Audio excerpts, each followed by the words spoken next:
Buenas tardes, mis amistades.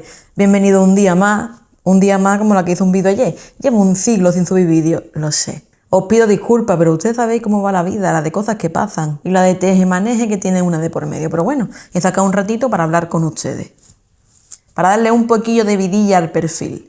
Sí que es verdad que empecé hablando de carnaval, pero os dije vídeo tras vídeo que podemos tocar diferentes temas, siempre que tenga la lengua como punto en común. Lengua, literatura, lingüística, reflexión, filosofía, todo ese rollo que nos gusta a nosotros y que tanta falta hace día tras día en estos momentos que estamos pasando tan oscuros, por así decirlo. Y bueno, la lengua, la literatura y todo esto, el mundo artístico, siempre nos da un poquito de luz que nos hace falta siempre, aunque penséis que no, siempre ayuda. Así que hoy quería empezar hablando de literatura. Y si me permitís, voy a empezar por donde tengo que empezar.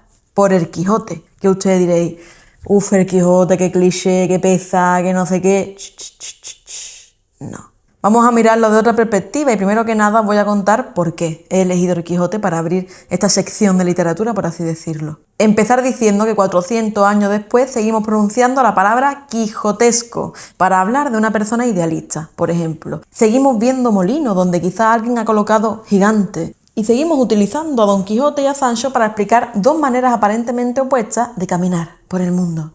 Pocos personajes consiguen este privilegio. Ellos abandonan el libro que los vio nacer y entran dentro de nuestro idioma. Y sin embargo, a pesar de todo esto, de lo famoso que es, el Quijote empieza de una manera bastante humilde. En algún lugar de la Mancha vive Alonso Quijano, un hidalgo rural ya entrado en años con una existencia bastante previsible. La verdad, tiene una casa, algunas propiedades, una sobrina, una ama y una pasión desmesurada por los libros de caballería. Y es que este hombre lee tanto que termina interpretando su propia existencia según las reglas de aquellas historias. Decide convertirse en caballero andante, rebautiza a su caballo como Rocinante, inventa para sí el nombre de Don Quijote de la Mancha y elige como dama a una mujer llamada Aldonza Lorenzo, transformada por su imaginación en Dulcinea del Toboso.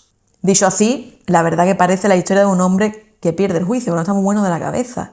Y Cervantes, con esa ironía bastante moderna, permite que pensemos eso durante unas cuantas páginas, que el Quijote le balancea un poco el cerebro. Pero tengo que decir que cuanto más avanza la novela, más difícil resulta decidir quién contempla verdaderamente el mundo con lucidez.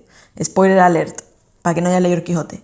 Don Quijote sale a los caminos convencido de que todavía existen agravios que reparar, débiles que defender, injusticias que corregir y aventuras dignas de ser vividas.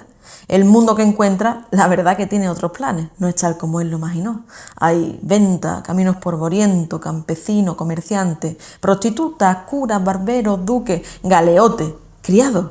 La realidad española del siglo XVII aparece delante de nosotros con barro en los zapatos. Y Don Quijote, por su parte, insiste en contemplarla como si todavía quedara épica escondida debajo. Ahí empieza para mí la verdadera novela. ¿De qué trata el Quijote? La gran pregunta. Don Quijote trata de un hombre que ha leído tanto el libro que intenta obligar a la realidad a estar a la altura de la literatura. Qué absurdo, ¿no? Pero qué humano también. Todos conocemos la escena de los molinos, los famosos molinos. Sancho ve molinos de viento, como nosotros, pero Don Quijote ve gigantes. ¿Por qué? Te preguntarás. La explicación tradicional es bastante sencilla. Sancho contempla la realidad y su señor contempla una fantasía. Pero Cervantes tiene otra visión, porque un molino también depende de una interpretación. Para un campesino representa el trabajo, para un propietario representa el patrimonio, para un pintor, paisaje, para un historiador, tecnología, quizá, para un niño, quizá un gigante. El objeto está ahí, es la mirada, la que lo transforma. Cervantes coloca así una pregunta en el centro mismo de la literatura moderna. ¿Vemos el mundo tal como es o vemos siempre una versión construida por aquellos que sabemos, deseamos, tenemos o recordamos? Cervantes, un adelantado a su tiempo, totalmente. Don Quijote mira unos molinos y encuentra gigantes. Nosotros miramos un papel impreso y encontramos personas. Lloramos por personajes formados únicamente por tinta. Sentimos nostalgia por ciudades inventadas. Odiamos a hombres que nunca existieron. Nos enamoramos de voces fabricadas por alguien muerto desde hace muchísimo tiempo. Así que puede ser que la distancia entre Don Quijote y nosotros sea bastante menor de lo que nuestra dignidad intelectual quisiera admitir. Al final, ¿qué es la literatura? La literatura consiste precisamente en aceptar una alucinación compartida. Abrimos un libro sabiendo que aquello es ficción y durante unas horas concedemos a esa ficción capacidad para afectarnos de alguna manera. Cervantes llevó esta paradoja hasta un territorio muy grande. Escribió una novela sobre un hombre cuya vida ha sido transformada por otras novelas. Es decir, te voy a dejar loco perdido con esto, loca perdida. El Quijote habla también de nosotros leyendo el Quijote. Dale una vuelta a eso. Y entonces aparece Sancho Panza. Si Don Quijote hubiera viajado solo, probablemente tendríamos una obra extraordinaria. Con Sancho tenemos algo todavía mayor. Sancho comienza siendo el hombre de la tierra. Piensa en comida, dinero, descanso, familia y recompensas concretas. Sigue a Don Quijote porque le promete el gobierno de una ínsula. Su lógica es bastante elemental. Tú persigues tu fantasía y si alguna produce beneficio, yo cobro mi parte. No era nadie, Sancho Panza. La verdad que es una filosofía bastante resistente al paso de los siglos, bastante actual también. Don Quijote mira hacia el horizonte, Sancho mira por donde pisa. Uno habla desde los libros, el otro desde los refranes. Uno transforma una venta en castillo, el otro probablemente quiere saber a qué hora sirven la cena. Cervantes podría haberlo mantenido así durante toda la obra, la verdad. Idealismo frente al realismo, espíritu frente a materia, imaginación frente a sentido común.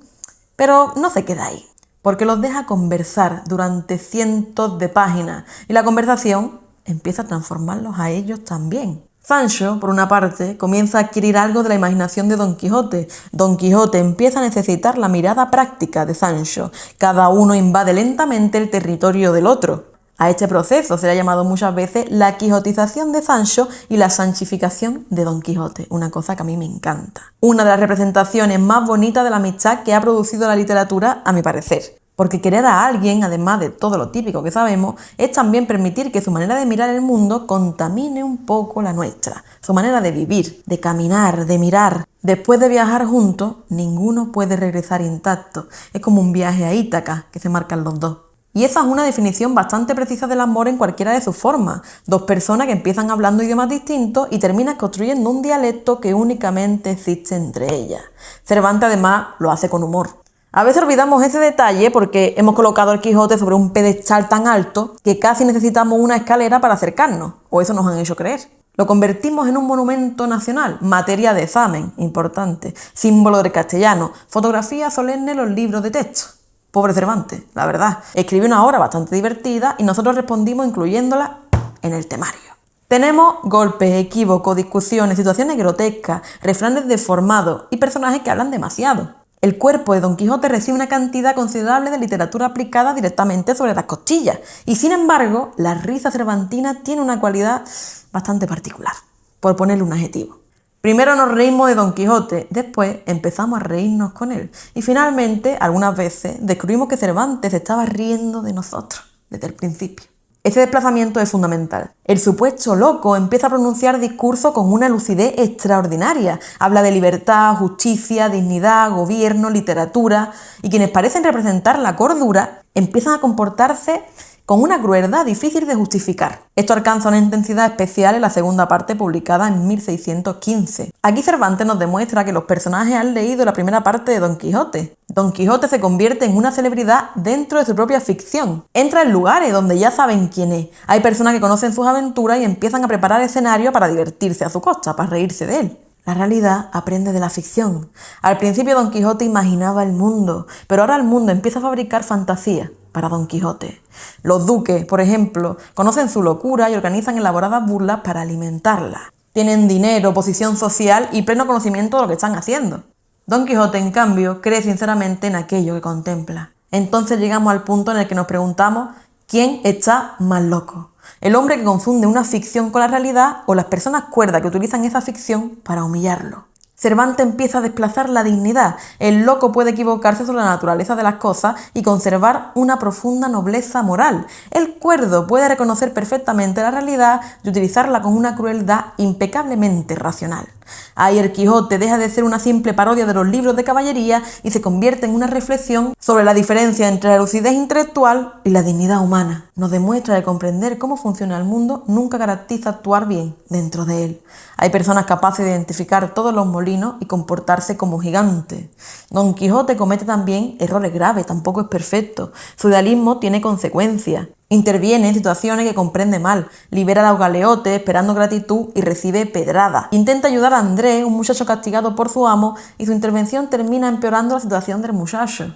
Cervantes nunca convierte el idealismo en una virtud automática. Eso la verdad que habría empobrecido muchísimo la novela. Querer hacer el bien requiere comprender la realidad sobre la que actuamos. Las buenas intenciones también pueden producir daño cuando llegan acompañadas de una interpretación equivocada. Y ahí aparece otra de las razones por las que el Quijote sigue siendo tan contemporáneo, porque lo es, aunque esté escrito en castellano antiguo. Vivimos rodeados de relatos, ideologías, redes sociales, publicidad, identidades, discursos políticos, algoritmos. Cada uno ofrece una narración distinta de la realidad. Todos llevamos dentro una pequeña biblioteca de caballería que decide qué gigante reconocemos cuando salimos de nuestra casa. Don Quijote tenía a Amadís de Gaula. Nosotros tenemos una pantalla, como esta pantalla a través de la cual me veis hoy.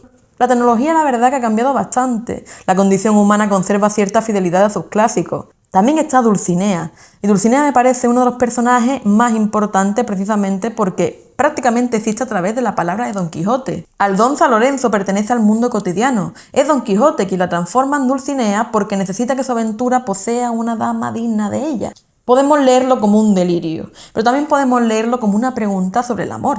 ¿Cuánto de la persona amada pertenece a ella y cuánto pertenece a nuestra imaginación? Cuando amamos, también narramos. Elegimos detalles, construimos significados, recordamos determinadas escenas, otorgamos valor simbólico a gestos diminutos. Creamos una versión del otro que vive dentro de nosotros. Dulcinea lleva esa operación humana hasta el extremo. Uy, me arranca un pelo.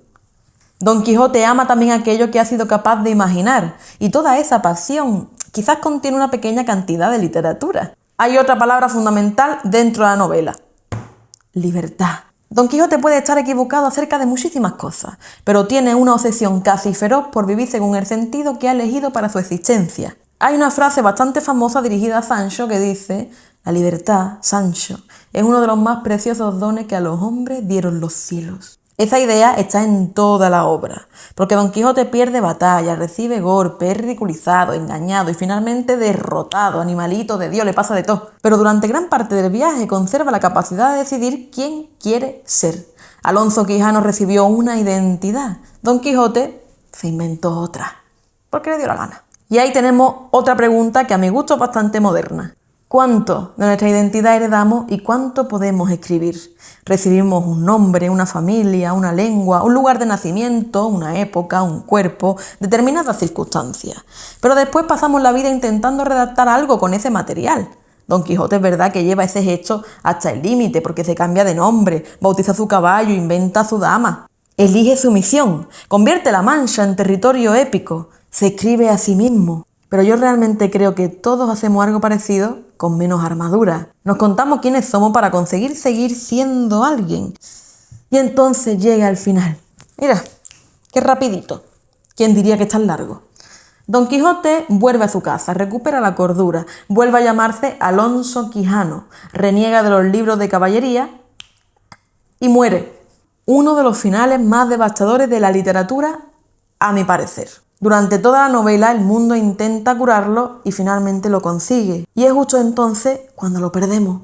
La cordura llega con la muerte. Cervantes deja ahí una paradoja que a mí personalmente me duele muchísimo. El hombre que había convertido los caminos manchegos en territorios de aventura vuelve a contemplar el mundo como todos los demás. Los gigantes recuperan su condición de molino. Las ventas vuelven a ser ventas. Dulcinea regresa al territorio de la imaginación. Todo parece ocupar por fin su lugar correcto. Y sin embargo el mundo parece de pronto muchísimo más pequeño. Sancho, precisamente Sancho intenta salvarlo. El hombre práctico, el hombre de la comida, los refranes y los pies sobre la tierra. Ahora es él quien quiere volver a salir, quiere que regresen al campo, quiere convertirse en pastor, quiere continuar jugando. Sancho ha aprendido a imaginar justo cuando Don Quijote ha dejado de hacerlo. Ese intercambio final me rompe un poco cada vez que vuelvo a él, la verdad. Que por cierto, tengo una colección de libros del Quijote preciosa. Y bueno, ese final me gusta porque significa que el viaje sirvió. Don Quijote nunca consiguió transformar el mundo entero, pero consiguió transformar a una persona. Y a lo mejor eso es suficiente, ¿no? Puede ser que las grandes utopías siempre comienzan de esa manera. Alguien mira la realidad, considera que resulta insuficiente y consigue que otra persona imagine una posibilidad distinta. Por eso me cuesta aceptar la lectura del Quijote como la historia de un loco derrotado, ¿no? Lo que suele decir la gente. Yo encuentro muchísimo más. Yo encuentro a un hombre que fracasa constantemente y cuya derrota termina sobreviviendo 4 siglos. Las personas que se burlaron de él desaparecieron, los caminos cambiaron, los imperios cayeron. Los libros de caballería que Cervantes parodiaba acabaron convertidos en materias para especialistas y Don Quijote continúa cabalgando. La ironía cervantina. El hombre, incapaz de vencer a unos molinos, terminó venciendo el tiempo. Ahí está, el misterio de la novela, no os tenéis que ir más lejos. Cervantes pensaba que al ser humano le hacía falta 2 fidelidades aparentemente contradictorias. Necesita a Sancho para reconocer el camino, pero también necesita a Don Quijote para recordar por qué merece la pena recorrerlo. Necesitamos saber que los molinos son molinos, conocer sus aspas, calcular el viento, comprender sus mecanismos. Pero también nos hace falta conservar dentro alguna región capaz de imaginar gigante, porque una sociedad compuesta únicamente por Quijotes acabaría golpeándose contra la realidad. También te digo, una sociedad formada exclusivamente por un montón de Sanchos puede ser que aprendiera perfectamente a sobrevivir, pero olvidaría ¿para qué? Entre ambos aparece el ser humano. Barro y horizonte, hambre e imaginación, prudencia y deseo. La realidad tal como existe y la realidad tal como podría llegar a ser. Por eso seguimos leyendo Don Quijote de la Mancha, porque todos hemos sido alguna vez Alonso Quijano. Todos hemos heredado un mundo construido antes de nuestra llegada. Y alguna vez, aunque haya sido durante unos minutos, también hemos sentido ese deseo en lo más profundo que tenemos de ponerle otro nombre a nuestro caballo, de elegir otro horizonte y salir por la puerta convencido de que todavía queda alguna injusticia que reparar, alguna aventura que merezca el camino, algún gigante esperando detrás de un molino. Al final la pregunta de Cervantes sigue abierta 4 siglos después. ¿La locura era ver gigantes? ¿O la verdadera tragedia empieza el día que somos capaces de mirar el horizonte y ver únicamente molinos? Yo tengo la respuesta clara. Hasta aquí, primer vídeo de literatura, Don Quijote de la Mancha. Todo empieza aquí. ¿Dónde? Si no, en los clásicos. No existiría el presente sin ellos. Chao, amistades.